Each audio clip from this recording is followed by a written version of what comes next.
Good morning. Welcome to our church's first annual grief seminar. And right away, I want to take the opportunity to introduce our guest, Julia Ellifritt. She's the program director for Cornerstone of Hope in Independence, Ohio.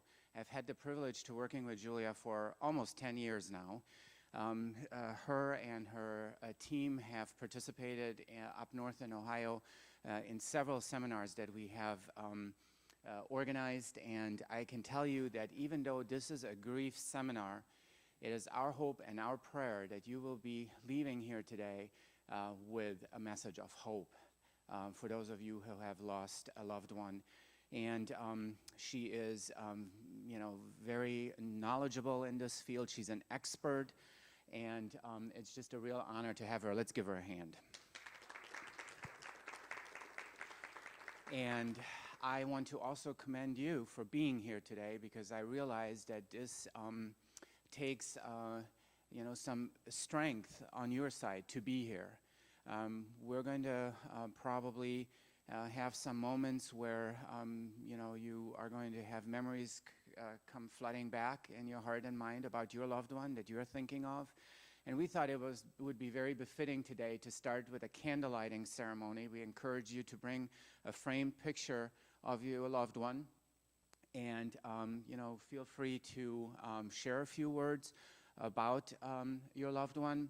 And before we do that, I'm going to start out with that, but we're going to first pray. The theme of our seminar this year, because this is the first one, and it is our hope that we're going to have these on a regular basis annually, is from Hebrews 13:8. When Julia and I were praying about what the overall theme of our seminar should be,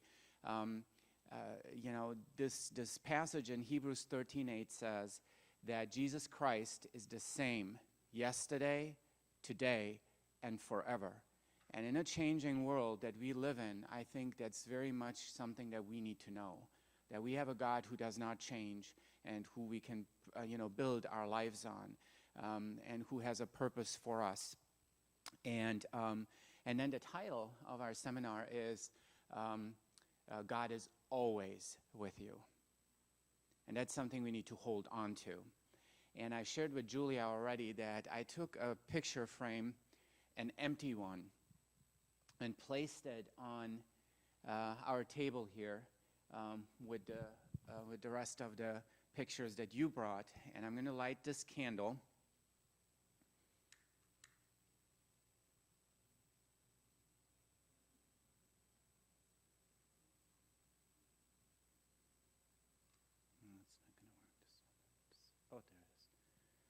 And I thought it would be befitting for us to all stand, and we're going to take a moment of silence for all those that lost their lives in Paris last week. You have heard about those terrible terror attacks, and we can't imagine how the loved ones of those feel. And so we're lighting that empty picture frame with the candle there in their memory. Let's take a moment of silence.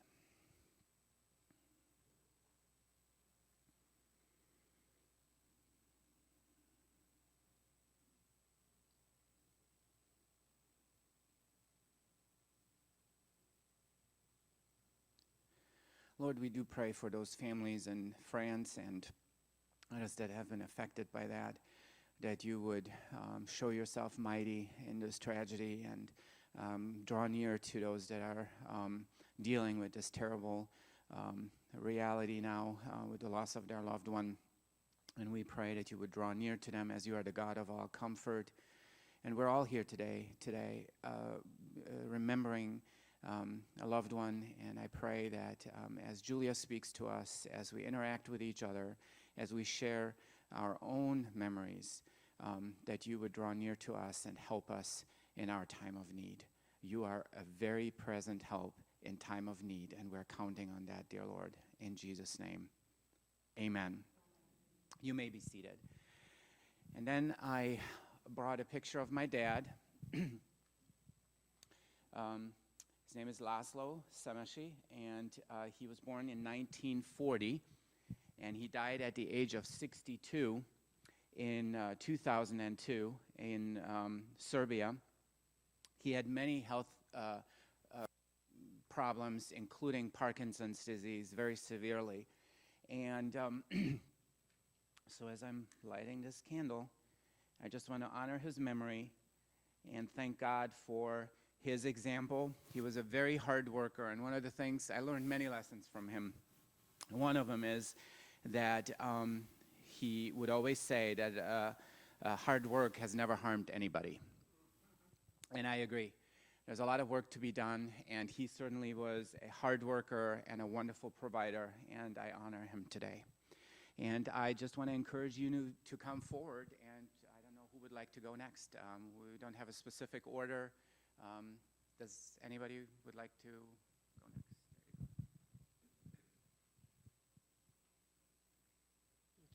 next?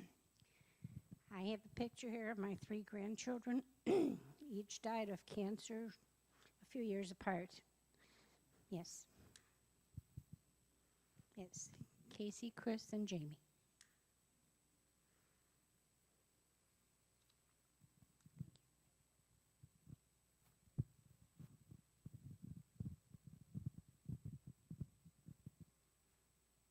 I have 3 photographs. One is my mother and my father.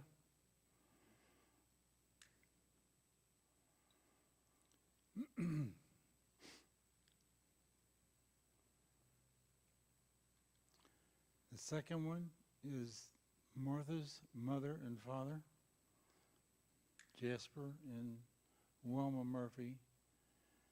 And my mother and father's names were Philip and Mabel DeRondi.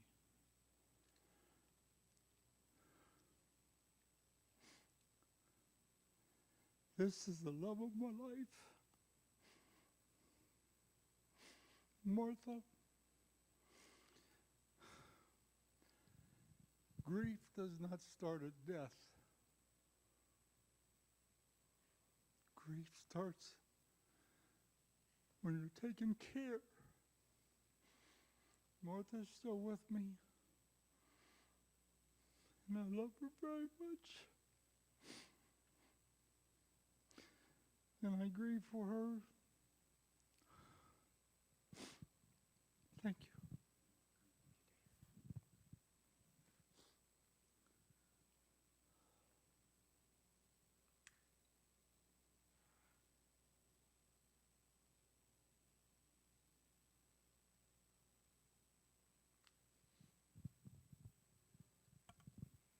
I too have lost both my parents and my husband's parents, but I'm here today for my husband. And I lost him 13 years ago. And I was a caretaker for 7 years prior to that time. And anyone who's gone down that road knows that it never goes away. It gets less, and God takes you through it. But it's always with you. And he was wonderful. He was a Yankee, and if you know anything about Yankees, he was a damn Yankee. So, and this is my husband, and he was a very wonderful man.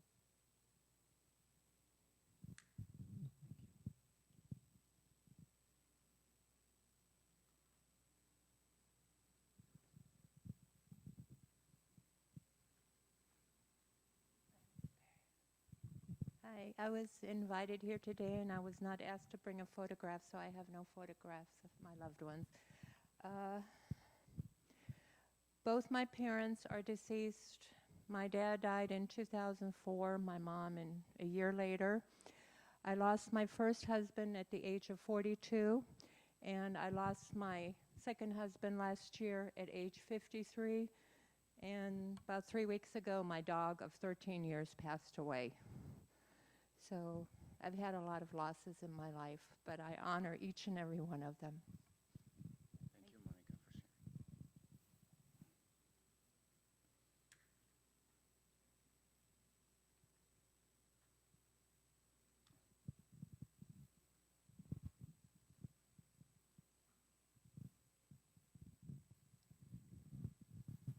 I'm here to honor my 2 daughters. Sandy died 8 years ago of cancer. She was sick for about 6 months, which was a blessing because we had time to work on her spiritual life. Sherry, my younger daughter, died in August, and it was very sudden. She went to work, she had a stroke, and laid for 7 hours in a nursing home where she was working before anybody found her. So I have a lot of anger about that. And unanswered questions, nobody will tell me anything. But I honor both of them. Both of them were very giving. Sandy had had problems with alcohol and drugs, the older one. And she, by having gone through that, touched many lives to be able to help them through problems. And Sherry, she worked a full-time job in Ohio, and on her weekend, she took care of foster children that were developmentally handicapped. And then she went to work in a nursing home here. But both were very giving, and I honor both of them.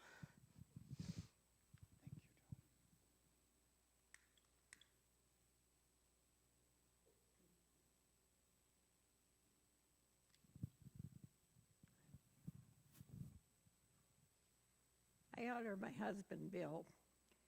He had pulmonary bronchitis, and so he was on oxygen for 4 years. So I think most of our grieving was done during the time he was ill, and he was very aware that he would not be around. He was 75, and he was a deacon here in the church, so many of you know him.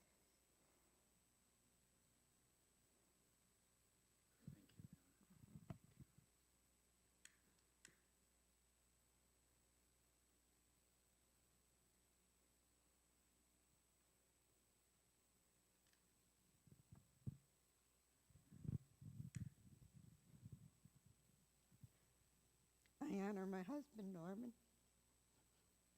He was a very active person. He was a fireman, fire marshal of our town in Connecticut for over 30 years. And even after he retired, he was very active in Holiday Park helping people. We miss him very much.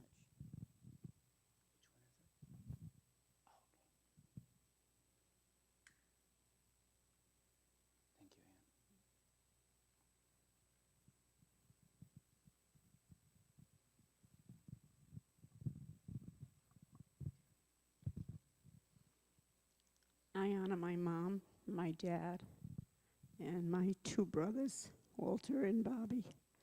Bobby died at 13 to a gunshot wound, and it was quite devastating. It was an accident, but quite devastating, and I don't think even after 50 years I haven't gotten over it. And my brother, who was such a devoted man in the service. He was in the Marines, he was in the Navy, he was in the Army, a lifer. But by 50 years old, had developed Agent Orange because he went to Vietnam 6 times. He volunteered and developed Agent Orange and died. And that was quite a hard death. My mom and my dad, I miss them terribly, but I took care of them so I could grieve during their time while they were passing. But I do honor all of them. They mean so much to me. Thank you, dear.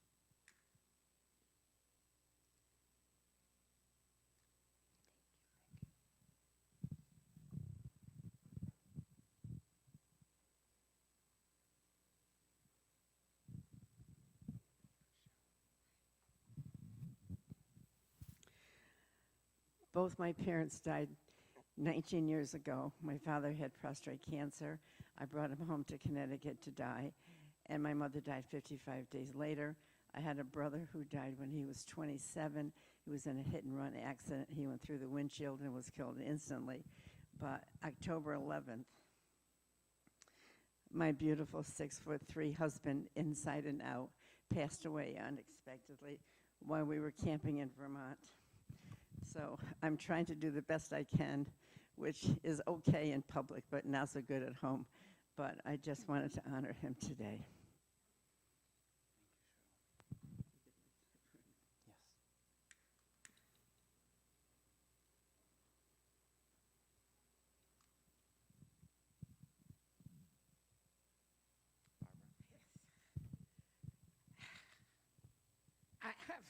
I'm the person who invited Monica.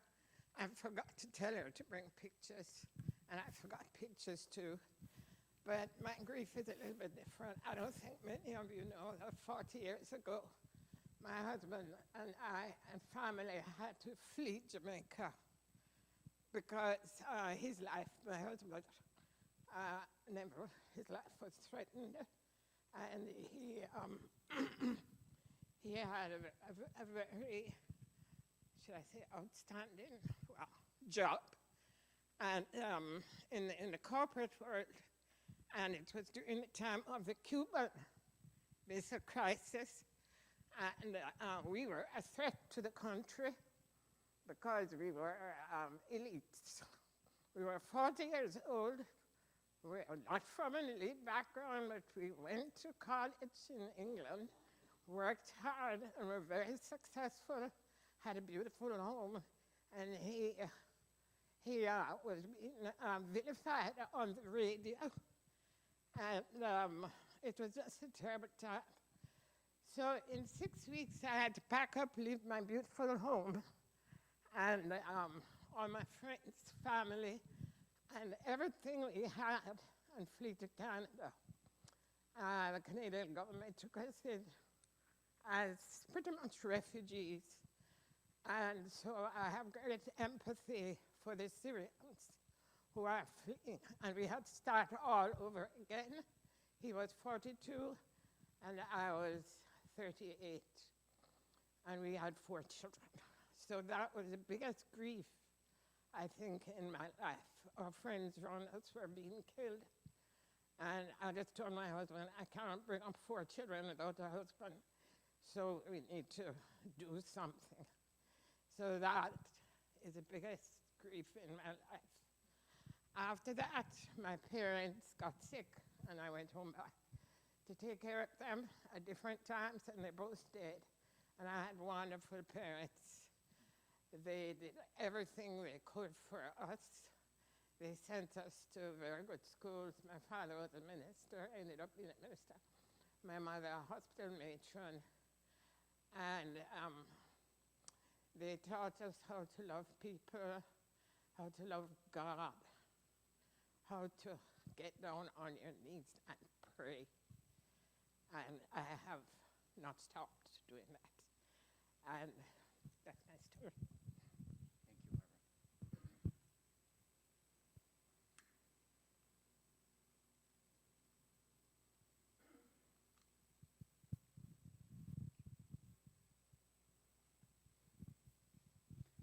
Barbara. I also want to just say I grieve for many friends who have passed away recently.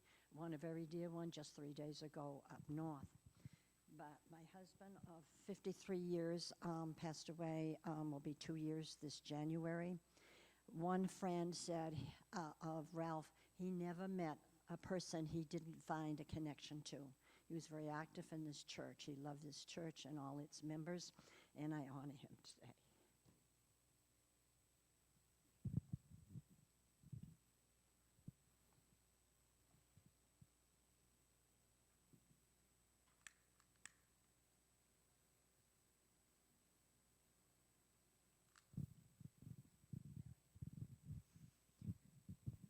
I have trouble speaking, so I don't know how I'm going to do. But I'm honoring 2 people today. My husband, Herbert, who died in 2010, and my son, David, who died at age 38 in 2001. He was not in New York. He was in our hometown. But I don't know if you've read the Herald Tribune's article on schizophrenia that was in the paper yesterday. My son became suddenly paranoid and schizophrenic, and he committed suicide. He left a family of 5 children and a wife 31 years old.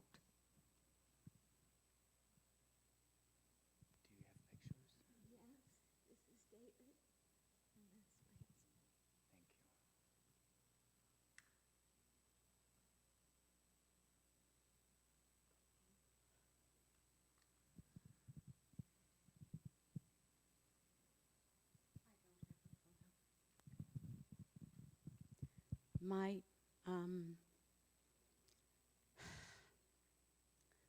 my baby sister had died on in August of 2014. She took her own life. She left my nephew and my two nieces. She was a wonderful person. She was a journalist and traveled all over the world. But depression that she had suffered on and off with all her life really took hold and became unbearable when she was in the process of divorcing her abusive husband. And I'm also grieving today in an odd sort of way. It's a secondary loss. My mom is unable to cope with the loss of her daughter. And my mom, who worked until she was 89 years old and was a pillar of our community and an active, very, very happy person, doesn't seem to be there anymore. So I'm grieving my sister, my mom, and my dad, who died 20 years ago, and has now, I guess, had the joy of being reunited with his daughter, Cecilia Callahan Dannenberg. And that's what we hold on to, is that she's up there. She's somewhere peacefully with Daddy. Thank you.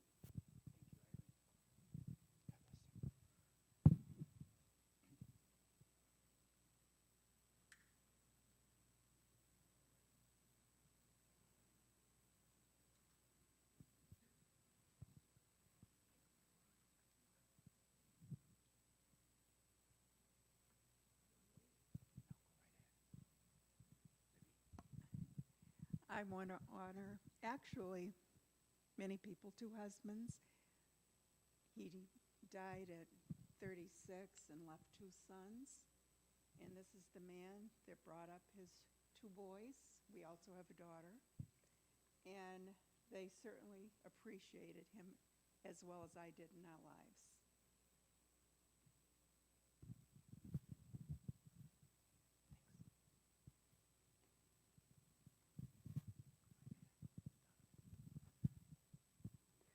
I honor my dad, Robert B. Morrison, who died in 1973 on March 3rd. So in 2003, at the age of 73 on March 3rd. There's something about the Trinity in there somewhere, of cancer. And so I wear this bracelet, which represents all of the beads, the colors of the types of cancers and the fight for finding cures for cancer that has touched so many lives.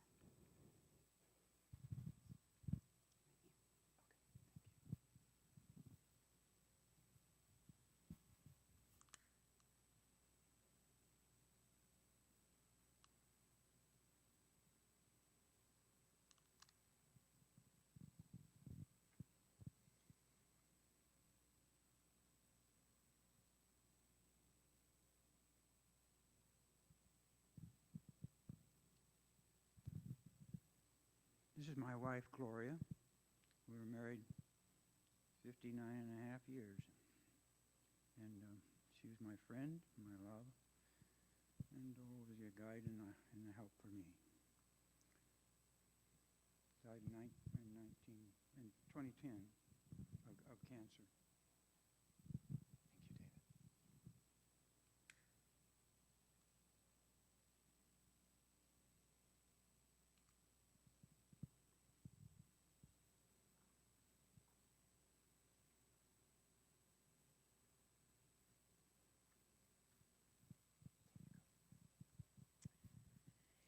This is my son, Noah.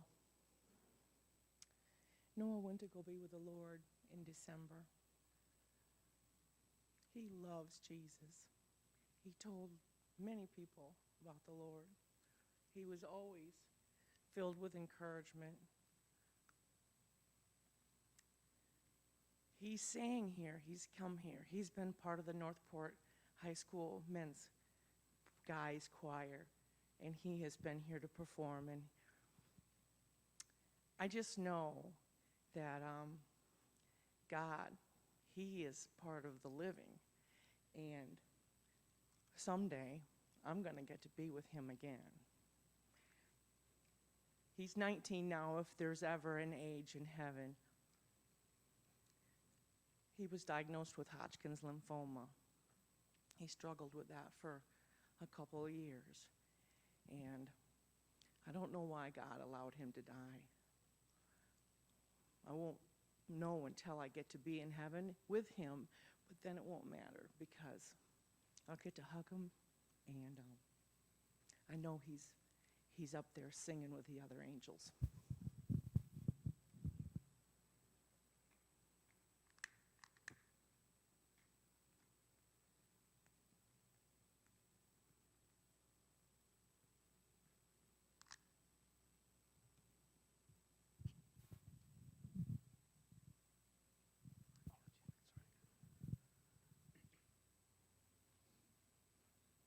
Her name is Rita Korn, and she was my stage partner.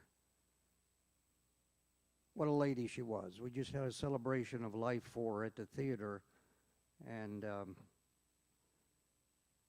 I just had a playbill picture of her that I thought I would bring because that was her life and her joy, as well as her grandchildren. She lost her husband in 2007, so she went through grief.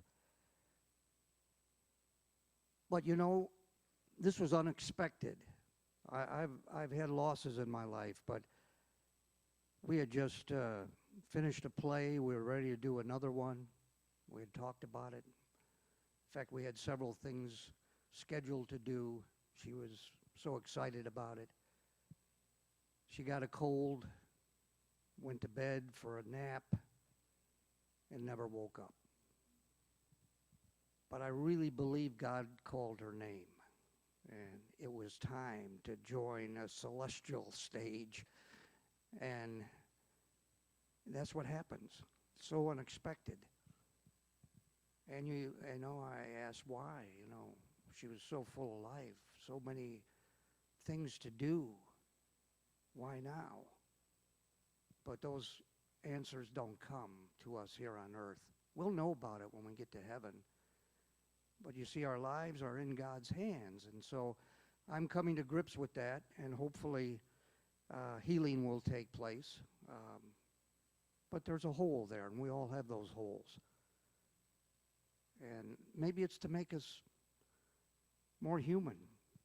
Maybe it's to make us more Christian, so we can reach out and love to other people and realize that life is short, and it's time really to touch other lives. But we can set an example too, and she set one for me because her life was just full of doing things for others. Her stage life was just to bring joy to others who saw her on stage. So I'd like to remember her today and honor her. Rita Korn.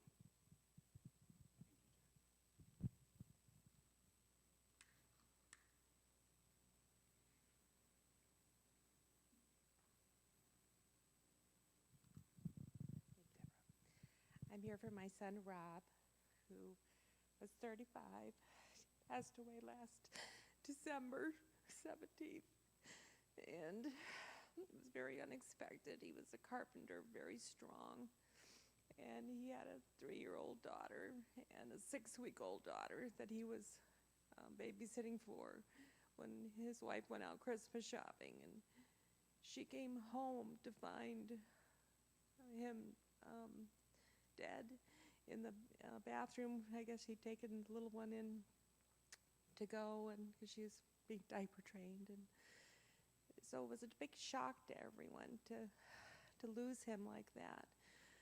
But it's really helping to hear everyone else's story. And it's the loss you feel like it's so intimate to yourself. But we're all struggling with this, and I really appreciate the stories that you're saying. It makes me feel not alone, because I have not spoken of my son since he died.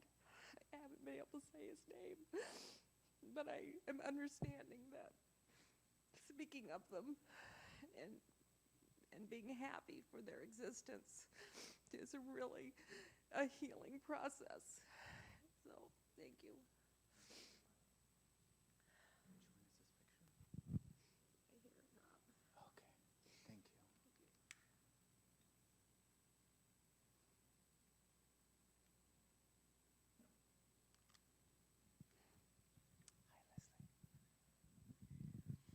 I too forgot pictures, and I probably couldn't have picked out one, so I might have filled the table here.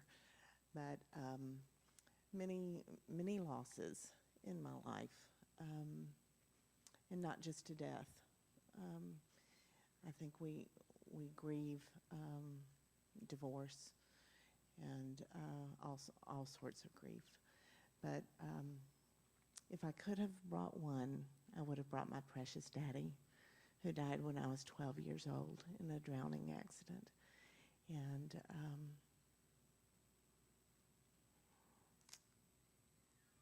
obviously decades ago, but I think of him every day and the influence that he had on my life, and I'm so thankful for that. And I think if we can turn it to a good thing, or just think about the influence that these people that we have known and loved have had on our lives, that something wonderful comes out of it. So I will be eternally grateful for him and just the 12 short years that I had with him, but so influential, so influential. I'm very grateful for that.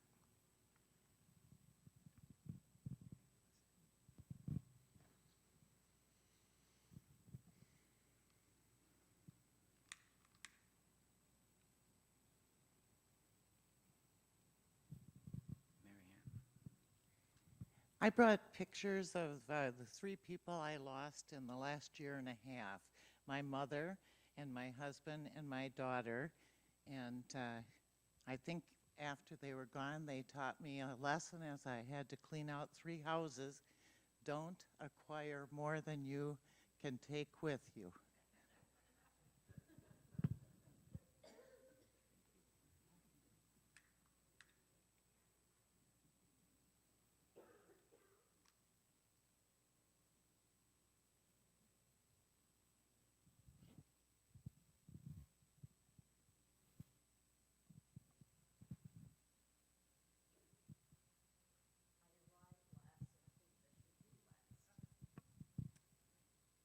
Morning.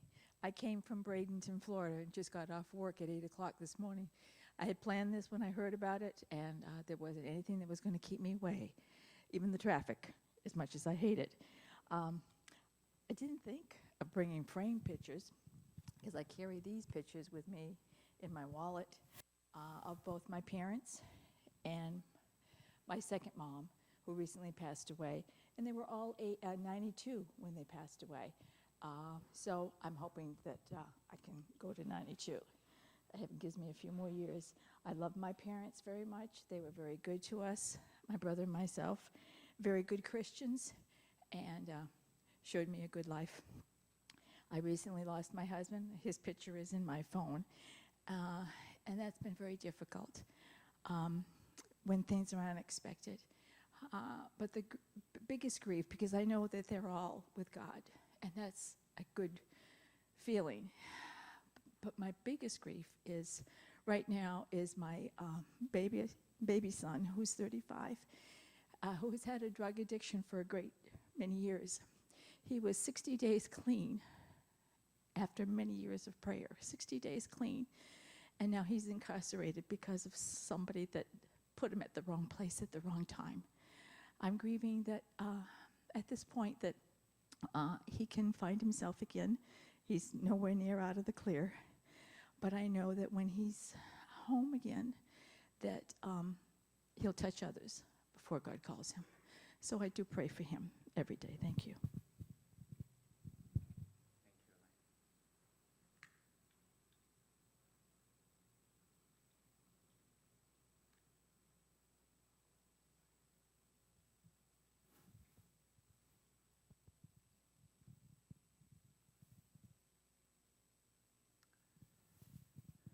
If at a later point somebody would decide that they still wanted to share or light a candle in someone's memory, we're certainly free to do that. At this point, let's just give Julia a hand and have her share what she has for us.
Sorry. Is that better? Oh, yeah, it's on now. Okay. So nobody's seen Martha Stewart dying, right? Of course not, because I made it up. Wouldn't it be nice, though, if we had a journal that taught us how to lose well and how to die? Because the reality is, as they say, the world statistics on death are still trending at 100%, right? If you've already been born, it's too late. You're going to die. We're all going to know people who die in our life, and we're all going to experience loss. And yet, what happens if you're in the mall and you see a little 3-year-old and their balloon bursts and they start crying? What does mom do? Stop crying, we'll get you another balloon, right? And when the family dog dies, what happens? What do? We're getting another puppy. We're constantly teaching children that every loss is replaceable. Well, guess what? Grandpa's not replaceable, right? If we don't teach children how to lose, we have a generation growing up that don't have emotional tools to deal with it. How many young boys in South Florida, especially the Miami area, think they're going to be the next LeBron James? A lot of them, right? My son's one of them. How many are really going to be, though? Maybe 2. But if we don't teach children how to lose, then what happens when they're 13 and the love of their life breaks up with them and they're devastated? They've got no emotional resources to process that, right? And when they don't make the basketball team, they have no emotional resources to process that. So we do children a disservice by not teaching them about loss because, as you all know firsthand, it's a huge part of life. So we're going to talk about how we process those kind of things. We used to, in this country, wear black armbands, or we would wear all black when we were grieving. Any of you remember that? And that was a visual sign to everybody around you that you're grieving, right? I wish we still did that, because what happens is Mrs. Smith loses her child in October, and the church is supportive and her neighbors are supportive for a couple months. But then guess what? Everybody else goes on with their life, right? And you're still permanently affected. So come Mother's Day in May, you're going to have a rough day if you've lost a child. But everybody's used to seeing you without your child now, so they're not thinking, oh, I bet Mrs. Smith's going to have a rough day today. We don't think. But if we were wearing black, it would be a visual cue. It's a reminder. When you have a broken leg and you go to the grocery, people hold the door for you. They push your cart. They help you, right? Because there's something visual that says, my leg is broken, and it's in the process of healing, right? Well, when your heart's broken, there's nothing visual for people to see. And so people very often feel unsupported because there's nothing that people can tell about you. So there's 4 types of losses in life. And we all experience all 4 of them. And if you tell me you don't, you're not telling the truth, because we all have them. First one is developmental loss. And developmental losses are losses we experience through our whole lifespan. So has anybody tried to wean a 2-year-old from a pacifier? Are they happy about that? No. That's a developmental loss. When kids go through puberty, it's a developmental loss. I turned 50 a few years ago. I got to wear the little magnifying glasses now to be able to read. If you've had a stroke and you're walking with a walker, throughout our whole lifespan, we have developmental losses. It's just a part of who we are. Next type of loss is some aspect of yourself. And those are hopes and dreams kind of things. So if I always dreamed, I was going to be a singer on Broadway, and that didn't happen for me, at some point I have to process that, right? I have to grieve that. The same with the young kids who think they're going to be NBA stars. They have to grieve that because that was a dream I had. Then there's just stuff. You lose your purse, your house burns down, somebody steals your car, and the last one is death, loss of a person by death. All of us experience all 4 of these all the time. And if you think about, I did hospice for many years, and I would hear families saying, Mom, you're going to love the assisted living. You're going to love it there because you don't have to worry about yard work anymore. You don't have to, do your laundry. They're going to cook for you. You can play bingo. You can do all kinds of, it's going to be great. And all that may be true factually, but if we don't process the loss that she's going through, she will never embrace that it's a good thing. So maybe she had a stroke and her husband was her caregiver. And she dreamed of growing old in her own home and sitting on the front porch in a rocking chair. So developmental losses, she's had a stroke. She needs a caregiver now, right? The loss of a person is her husband died, and so now she can't live alone. Some aspect of self, she wanted to grow old with her husband. External objects, she's losing her house because she's moving to a facility. So while all the things that you say may be true, it's going to be great, you're going to have you're going to love it there, if we don't process the loss, they will never, ever embrace the good things that are. You see the same thing on the other life spectrum. If you have a child in foster care, I've heard social workers say, you're going to love this house. They have a kid that's your same age. You're going to be able to be on the swim team. But if that child is in foster care because they lost their parents, that's a loss. Their dream was to be with their biological family. They physically lost their home. And they have every kind of loss, and so they can't process the good things until they process the loss. Does that make sense? All of us have to do this. All right, so what is grief? Whoops, boy, that's sensitive, trigger happy. Grief is the internal response to a loss. It's feeling sad. It is having a stomach ache. It is just blah, not wanting to get out of bed. It's the internal response to a loss that we've had. And we grieve in every way, physically, spiritually, emotionally, and mentally. So it's our internal response. Can you be grieving and people not know it? Yeah. Because if you don't tell people, you know, and every day we put on masks to go to work because we can't be devastated. We have to continue on with loss. Mourning is the exact opposite. Mourning is the social external response to a loss. It's behavioral, very much tied into your culture. So in my culture, where I come from in Cleveland, the way we mourn is we go to the funeral home from 2 to 4 and 7 to 9, right? We go back the next day to the church or to the cemetery. We get purple flags on our cars and we drive in a line to the cemetery. We stand around the gravesite. We have a few words. We go back to the church and have a luncheon. That's how we mourn in my culture. Can you be mourning and people not know it? No, because mourning is the behavioral response. It's the external response. So you can be grieving, and if you don't tell people you've had a loss, they don't know. But if you're actually participating in a funeral, obviously they're going to know. So mourning is the external response. Process of adaptation to a permanently changed world. When your loved one died, that's the day that's marked in infamy for you. Your world will never be exactly the same. Doesn't mean it can't be good again. Just means it's not going to be the same. And so this process of grief is figuring out how our world's changed and what we're going to do about it. So what are the tasks of grief and mourning? First thing is we need to accept the reality of the loss. And this seems like a really easy thing, and I'm telling you it's not. It's really difficult. It can take most people up to a year just to really understand in our heart that somebody's died. Now, we can understand things intellectually because I saw a body in a casket, so I know the person's died, but my heart so desperately doesn't want to believe that. And so that wrestling with your head and your heart, that's what grief is. And eventually, who wins? Your head, right? It has to win because somebody died. But that process of integrating that loss into your heart, into your life, into your spirit is what grief is all about. The next thing is that we need to adjust to our environment without somebody. I heard several people say they were caregivers.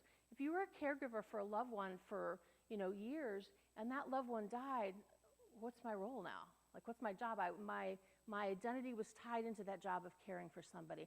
So now I have to figure out what I'm doing with myself. Do I get a job? Am I a caregiver for somebody else? And then lastly, we need to reinvest energy in something. So that doesn't mean if you lose a spouse that you get married right away. People always ask that. It just means that it takes a lot of energy to be in a relationship, right?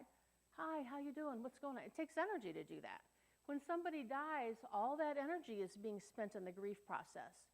But at some point, when you're able to transfer that energy and that time and that emotion to something or someone else, that's a sign that you've worked through a lot of the grief. So that maybe after a period of mourning, you now start volunteering at the hospital, or you take up a new hobby, or you're going to go to lunch with your girlfriends. When you have energy to reinvest back in life, that's a sign that you've worked through most of your grief. And then finding the new normal. Again, death is a game changer. So the day your loved one died, your life permanently changed, figuring out who I am without that person. And the practical things are, if I've lost a child and I meet somebody and they say, oh, nice to meet you, how many kids do you have? How do I answer that? Do I say I have 3? Do I say I have 2 here and 1 in heaven? Do I just say I have 2? Does that dishonor the memory of my child that died? Figuring out those questions. When you go to apply for a MasterCard or something that has marital status, nobody likes the word widow, right? People hate that word. I'm not divorced, but I'm not married. I don't feel single. What do I check? Those kinds of things trip people up on a regular basis who are grieving. Figuring out how we integrate back into life is the last step. So Helen Keller said the only way to the other side is through. Grief you have to do it. There's no choice. You can do it now or you can do it later. You can do it the easy way or the hard way or the short way or the long way, but there's no getting around it. You have to do it. I had a client who lost her son. He took his life when he was 21. And she and her husband and her other children packed up and they moved to a different state. I'm from Ohio. They moved to Michigan. And for 20 years, she lived there. And when people asked, nice to meet you, how many kids? She said, I have 2. Instead, I have 3. She literally started life over without her child because it was too painful to think about. 20 years later, after the death, she's getting divorced. She's moving back to Cleveland, packing her belongings, and finds the box of sympathy cards from their funeral. And it all came flooding back. And it was like the death was yesterday. So she sat in my office, and for weeks, we had to process the funeral and the death and what happened. And it happened 20 years ago, but she never did it. You can't get out of grieving. At some point, it will come back to get you. So this is audience participation time now. I want to know, what what factors make how we grieve different from each other? Because my grief is different from yours, different from yours, different from yours. So how do we grieve differently? Or what might influence how we grieve? Sure. Physical circumstance and surroundings. Right. Exactly what happened. We're going to talk a little bit more specifics with that. Yes. Yes. Yes. Right. Right. And we call it perceived support. So support is important, obviously, but your perception of it is what's important. So I've had people who, husband and wife, they had no children, they're in their 80s, one of them dies, and I'll say, do you feel supported? Oh, absolutely. And I'm thinking to myself, who do you have? Because, you don't. But they'll say, no, I go to the senior center every day for lunch. I go to a book club. I feel greatly supported. I've had other people who've had, 6 kids. They come over all the time, bring meals to mom after dad dies, and I'll say, do you feel supported?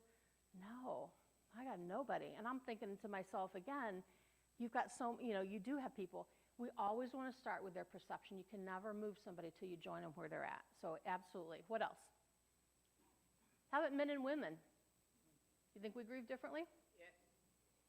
Right, there's a couple of guys in here, so you're representing all men here. How do guys, and these are generalizations, they're not everybody factually, but generalizations, how do guys grieve? Inwardly? Mm-hmm.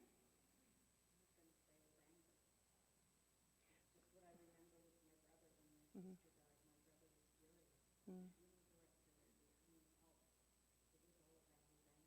Mm-hmm. And we would go back to probably coping skills with that. Men tend to grieve more physically. They go out and shoot hoops with their buddies when they're sad. They will rake leaves. They will go into the garage and pound nails and make something. They tend to get their feelings out, very physically. I had a couple in my office whose son took their life. He was 22, I think. And the husband said, I want her to go rake leaves with me every day. She won't go out in the garden and rake leaves. I make her go out. And she's saying, I just want to lay on the couch. I have no energy. And I said, you're doing exactly the way stereotypically you do it. For you, what helps you is physically doing work. That's not what helps her. So it's like I said, grief isn't one size fit all. We have to do it specifically. How do women grieve? For the most part, we do 5 things. We cry. Right. We talk to our girlfriends, drink wine, eat chocolate, and shop. Call that retail therapy.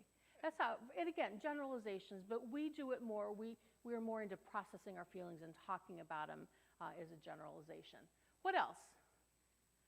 What do you think it's harder to lose somebody suddenly or somebody after they've been ill for a while? Exactly. Exactly. So, a trick question. People ask that all the time. Well, I lost my husband suddenly, so I have it worse than her husband was in hospice. And I say, you know what the difference is? They both suck. They do. Death is death. It doesn't matter necessarily how they died. You still have to process grief. Yes? I had gone to a brain injury conference years ago, and there was a social worker who gave us information that said, when you are a caretaker, you grieve the loss of the person at the time that you have to care for them. When they die, you grieve again. Yes, yes. And it's a little bit differently. I always say never judge somebody standing at the head of a casket, because I hear people saying, I went to the funeral and, Susie Q didn't look like she was all that sad. And I said, Susie Q took care of her mom with Alzheimer's for 10 years. She grieved a little bit every day. So no, it's not a shocking, devastating loss at the moment of the funeral, because she has already processed a lot of the grief. So we don't want to ever assume somebody's not grieving because of that. Yes?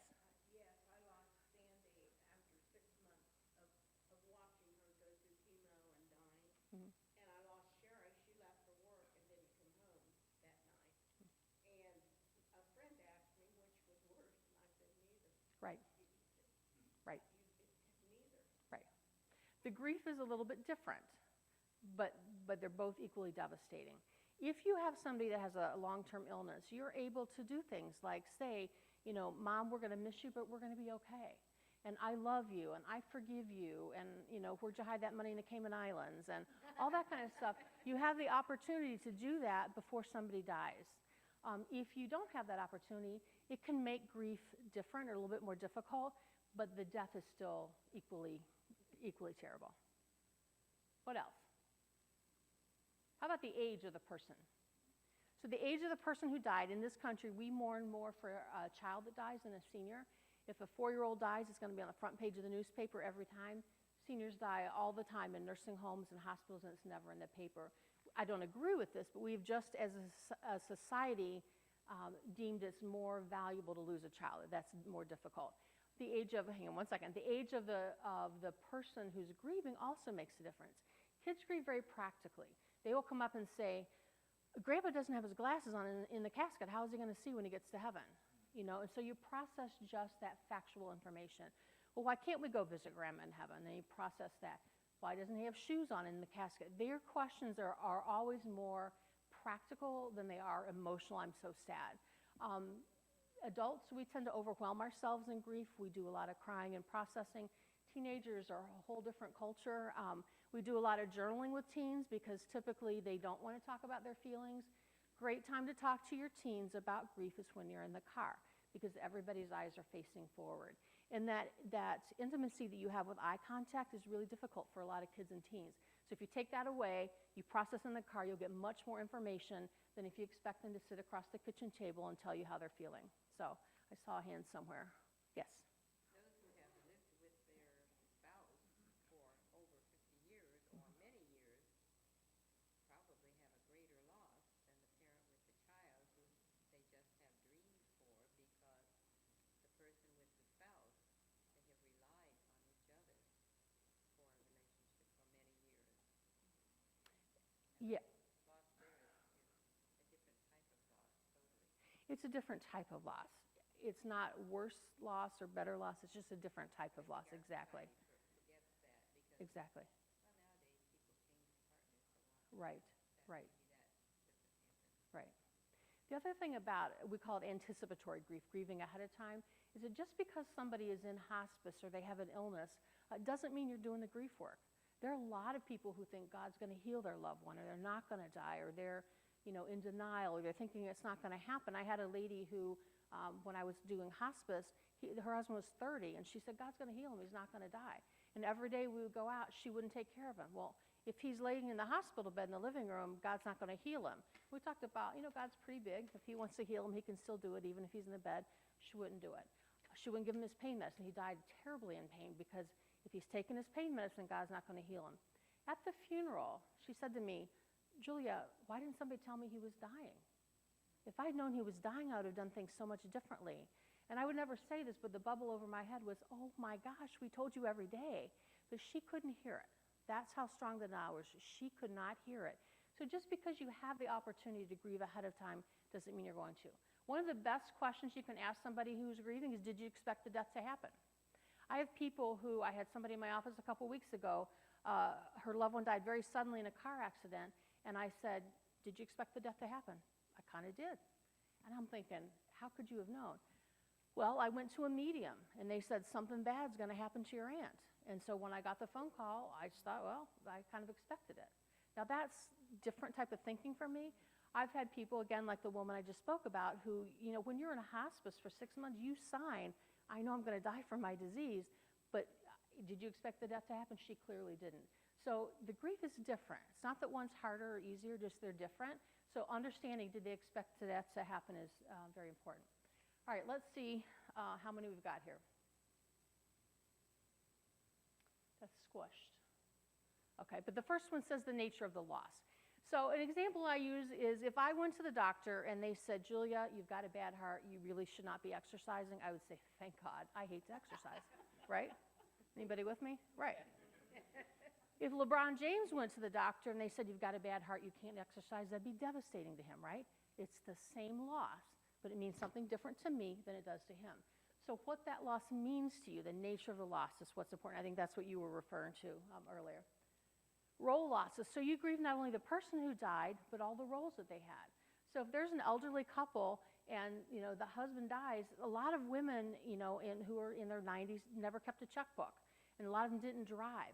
So now you not only lose your wife and or your husband, your best friend, but you've lost your source of transportation. You don't know how to change a light bulb. You've lost a source of income. You lost a lot of roles. By the same token, men in that generation, a lot of them have never boiled water. And so if their wife dies, they lose the maid, the housekeeper, the cook. They lose a lot. So all the roles that we lose when somebody dies, we have to grieve those as well. How will we cope? Yes?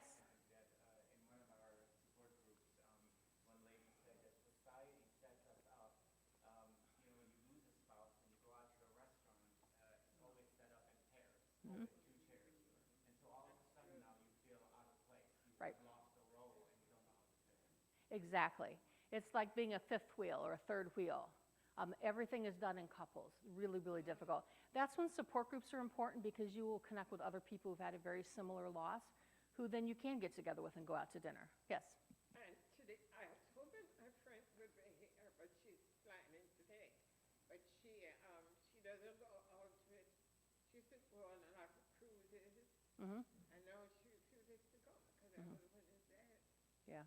She says, I'm not going out there because I'm going to be like, everyone has someone. Right. I said, very like each other. Right.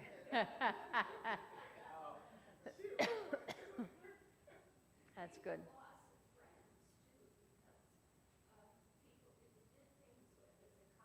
Mm-hmm. Right. Why do you think that is? Right. Your reality therapy for them. If your husband or wife died, mine could. If I'm around you, that's a reminder that it could happen to me, and then people are uncomfortable. Right. Yep. Past experiences with death. If you as a child were forced to go to a funeral and kiss grandma on the cheek and it was ice cold and you were 7 and that scared you, it's going to affect you the next time you have to go to the funeral. But also in the positive way. If you had a great experience at a funeral, it'll be great the next time. Yep. But I tell my past experiences with it. I think culture has a lot to do with death. Yes. Because as a child growing up in Jamaica, we had the dead body of our grandparents in a coffin. In fact, my grandmother had a coffin over her bed for about 3 years before she died. Mm. Because and every time we went, she said, that's the coffin you want to bury me in. Wow. So we kind of I've never heard that. Somebody had the coffin in their house. Yeah. Sure. But culture is one of our points up here, and absolutely. What we know about culture through research is that if you do what's expected of you in your culture, you're going to have a better time with grief than if you don't. So there are a lot of cultures that are very stoic, and they don't show a lot of emotion. There's nothing wrong with that. That's just their culture. But if people say, well, why aren't you crying? And you should be crying more. If you're forced to do something that goes against your culture, it's difficult. By the same token, there are a lot of cultures that are very demonstrative in their grief, and they wail and cry and throw themselves on the casket at a funeral home. And if somebody says you have to sit here and be quiet, you can't do that if that's your culture. That complicates your grief. Absolutely right. We talked about age. Unfinished business. If you had an argument with your loved one, they stormed out and got killed in a car accident, you're going to have some work to go through because there was unfinished business. The type of death. We're going to spend some time talking about traumatic death and suicide. The type of death makes a difference because of their stigma. Mental health is a stigma right now in this culture. We're doing much better with AIDS, but 30 years ago, if somebody died of AIDS, they would say, my son died of cancer. My son died of pneumonia because of the judgment factor. So we're getting better with some of that. We still have a ways to go with mental health issues, though. Concurrent stresses. You can be planning a wedding, and that's a happy thing, but it's a stressful thing. At the same time you're grieving, that makes your grief more difficult. We talked about sudden versus expected. Anticipatory grief, grieving ahead of time. Secondary losses are losses, and I heard somebody mention that, losses that only occur because I had a death.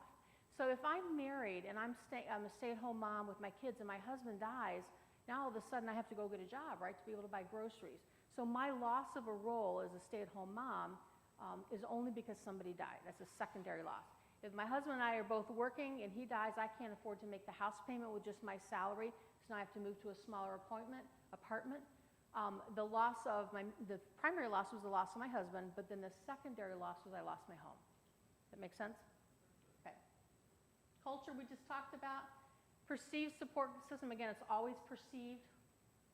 And then disenfranchised grief, that's a big word. Does anybody know what disenfranchised grief is?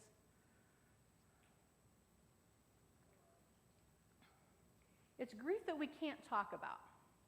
What would be an example of a grief we can't talk about?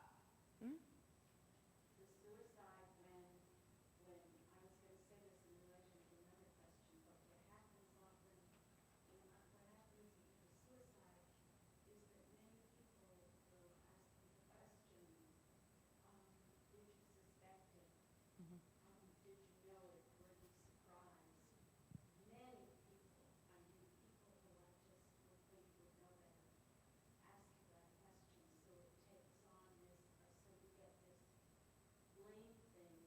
doesn't exist with other kinds of deaths. Right. I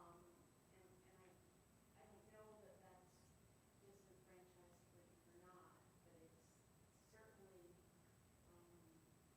something that people ought to know and think about.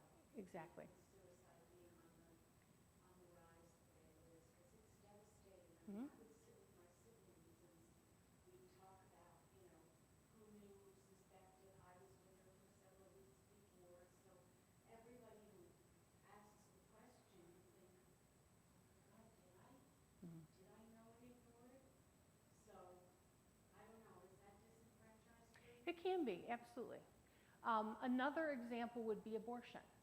People think, well, why are you sad you picked that? It is a devastating loss to process for those women, very devastating.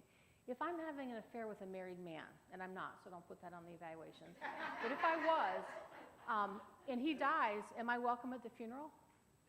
No, nobody knows who I am. And if I didn't tell my girlfriends I was having this affair, there's nobody to support me. Ariel Castro's mom, do you all know who Ariel Castro is? He was the gentleman in Cleveland about almost 2 years ago, kept 3 ladies captive for 10 years. Yeah, his name is Ariel Castro. He was a pretty horrible individual, but there's still a mom that lost a child, and there's a grief in that. Where does Mrs. Castro go for grief support where she's not going to be judged? Right, disenfranchised grief. All right, so what are the goals of grief care? The goal is never to get over it. How come? Because you won't, right. And so I hear people saying, you know, Mom, it's been 6 months, you should be over by now. You know what? The goal isn't to get over it. We set people up to fail when we say that. The goal is, how do I live without somebody? And what's my life going to be about now? The goal is never to get over it, because you never will. You learn to incorporate it into your life, into your daily routine, but you don't get over it. People who are grieving describe it as this just right here in your face all the time, this, and you can't catch your breath when you're, you know, newly bereaved. But at some point it slides around and it's right here. And it's always with you, and you can access that grief and you can access memories, but it's not disabling like it is initially, but you never get over it. To learn to live without that person, to remember with less pain is another way that people say it. The goal is not to let go, to find a different way to hold on. So we don't let go of people, but we just have to hold on in a different way, because our relationship used to be one of us both being here, and now it's one of memory. It's still really, your relationship didn't end when somebody died, but it changed. And so how do we process that? All right, denial. Denial and avoidance are life-saving skills. I hear a lot, we work with a lot of interns at Cornerstone, and I'll hear them say, you know, Mrs. Smith's in denial. And I say, well, tell me more about that, because she's probably not. Denial is a life-saving skill on some level, because if you lost somebody significant and 3 days later you had to be back at work, right, because we typically get 3 days bereavement leave, is your head in the game? No. You have to put on a mask. You have to kind of deny some things just to get through the day.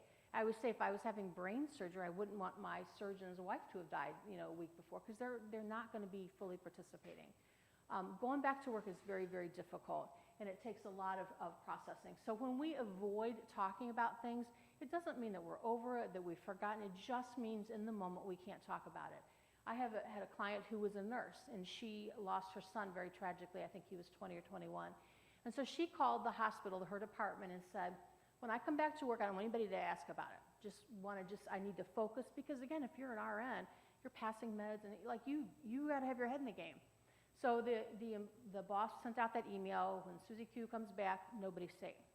So she came back to work, and everybody respected that. And she came to my office and said, nobody even cares that my son died. Now, you told them. They were respecting your wishes. So it's a tricky thing, but we have to figure out sometimes how to get through something by putting a mask on. Grief is a 24-hour day, like it doesn't leave you. So you have to figure out how to dose it. You have to figure out, okay, I'm going to have my time of intense crying and remembering at this time of the day, but then I have to go on. I always say, if I lost my husband in November and I've got a 6-year-old child, guess what? They still want Santa Claus to come, right? They don't care that you're grieving. They still want Santa Claus. You have to keep your head in the game. If you have an infant when you're going through a loss, you can't just say, I'm going to go to bed and pull the covers over my head, which is what every bereaved person wants to do. You have to engage in life, because you've got people that are dependent. So how do we do that? Evasion from the new reality is not denial. So when the new reality, thinking about life without my loved one permanently, is so painful to think about, we don't think about it. And so how that plays itself out, how you see it is somebody who's lost their husband and he was a businessman that traveled, they'll say, you know, I think he's just away on a business trip. Now that's not denial. That's just, I don't want to think about it, I'm never going to see him again, so I'm just going to say that he's away on a business trip. Or people who lose young adult children, he's away at college, I'm going to see him at Christmas. Now they know that their loved one died because they buried him. But the reality of thinking I'm never going to see my child again is too painful. It's just easier to say they're away, at college. I have a client who lost her 21-year-old son, stepped on a landmine in Iraq. And now when you go to combat, they take DNA because, for lack of a nicer way of saying this, there's body parts blown about. And so they want to make sure everybody gets back where they belong. So they found his torso, his head, and one arm, and sent it back in a box, and they had a burial. And about a week later, they found his feet still intact in his boots. They sent that back. They exhumed the grave, they put the feet in, they reburied it 4 times. 4 times she dug the grave up to put another body part in. The last thing they found was a finger, and they sent it to her, and she said, I cannot do this any longer. So she had the finger cremated, and she wears it around her neck. And she sits in my office and is just catatonic. She's not functioning. And people say, well, that's denial. It's not denial. She knows her son died. She buried him 4 times. Like, it's not denial. But the fact that I'm never going to see my loved one again, she'll say to me, I think he's just on a tour of duty. I'm going to be seeing him in a few months. And I let people have that. Why would I argue and say, no, he's not? Because she knows. It's not denial. Evasion from the new reality is not denial. All right, so here's how we want grief to work. We want it to be this linear, I start at point A, and I end up in point B, and I'm done grieving, right? Does everybody want that? Right. That's how grief actually works. It's up and down, and you're happy, and you're sad, and you go through periods of anger, and then you go through acceptance, and then you go through, denial, and you go through depression. It's just this tangled ball. Elizabeth Kubler-Ross came up with these 5 stages of grief that everybody's probably heard about, right? If you took Psych 101 in school, you know those. Even before she died, though, she said that was really a misnomer. They're not stages. A stage means I go through step 1, I complete it, then I go to step 2, and I complete that. That's not what happens. What happens is maybe I start out angry instead of in denial, but then I go to denial, and then I'm angry again, and then I become, more accepting. It's just this tangled ball of emotions. And this is another, I think, great visual. Your plan in the grief process is I'm going to hop on board, and I'm going to, go straight to the end. But this is really reality for you if you're grieving, right? You start, and then you hit some mountains, and then you got to drop down in a lake and swim a few laps of it. Grief isn't linear. It's up and down through the process. The treatment the wound gets determines whether time will bring healing or hate. I love this quote. If I had a big gash on my arm, I could go get treatment for it, go to the doctor, get it stitched up, or I could say, I'm just going to pretend it's not there. I'm just not going to look at it. And what happens if I do that? It might get better, but it also might not. If it gets infected, now I got to go to the doctor. They're going to clean it out. I may have to get stitches. And if I don't go to the doctor at that point, it may get gangrene. I'd have to have my arm cut off, right? The treatment that wound gets determines whether time brings healing or an amputation. It's the same thing spiritually and emotionally. The treatment that we give people makes a difference on how they get through the process. If we treat them for their grief spiritually, emotionally, that's what helps them get through the process. About 80% of the men on death row right now have lost a parent early in childhood. Okay, so it makes you wonder, did anybody help them with their grief? Because for them, that type of loss brought hate. We do a lot of work in the inner city of Cleveland, and if you've read the news, there's 6-month-old babies being killed now in gang wars. It's just terrible. But if you're 13 and your cousin was murdered and you watched a gang murder, you have 2 choices, right? I could pick up a gun and retaliate, join a gang, or I can go get help for my grief. Now, how many people do you think that are 13 living in inner city are going to get help for their grief? They're not. And so that's changing the whole trajectory of their life, which is why we have offices in the inner city of Cleveland. We're trying to change some of that because I think we could change neighborhoods in a generation if we dealt with grief. So the treatment that we give people determines what's going to happen. So what is our role as a caregiver? Oh shoot. It's 3 things. We support people, we help them, and we rescue them. And when I was in school 1,000 years ago, They said social workers aren't supposed to rescue people, but we do. The reality is we have to at some point. It's not a big piece of our job, but it's a piece of it. So let's say Pastor Silla wants to learn to swim. How do I help him? I say, okay, let's go down to the YMCA and let's sign you up for some swim classes. Okay, so we do that. Then how am I supporting him? While he's there practicing, I'm saying, great job, one more lap, you can do it. If he starts to drown, that's not the time to say, man, you really should have signed up for classes sooner, right? We rescue people. That's the time to throw them a lifeline and rescue somebody. We rescue people spiritually and emotionally. We've had people call us at Cornerstone standing on the 480 bridge ready to jump and end their life. That's not the time to say, we can see you next Thursday at 2. Right? There's times when we have to rescue people. It's not a big piece of what we do, but it's a very important piece to rescue people spiritually and emotionally. This is one of my favorite slides, and it's light, it's hard to see. It's raining only on the gentleman on the left. And so many times we want to make it stop raining for people. A lot of the interns that we work with, they want people to stop suffering. I want to stop the suffering. And those are very noble goals, noble causes. But the reality is, last time I checked, I wasn't God. I don't have any ability to make people stop suffering. I believe that we go through things for a purpose, and my role way down the road is to help them figure out what that purpose is in their grief. But initially, my job is to hand somebody an umbrella. I cannot make it stop raining, but if I can hand them an umbrella and lessen the effect of the rain on their life, spiritually, emotionally, physically, now I'm doing my job, right? When we start thinking we can make people not suffer, we can't. Our job is to be umbrella passers-outers. Okay, do we want to take a 15-minute break? Okay. Any instructions or? Yes, well, thank you, Julia. Oh, no problem. Lots of information, yeah. So just basic information, bathrooms are in the back, and then also to my right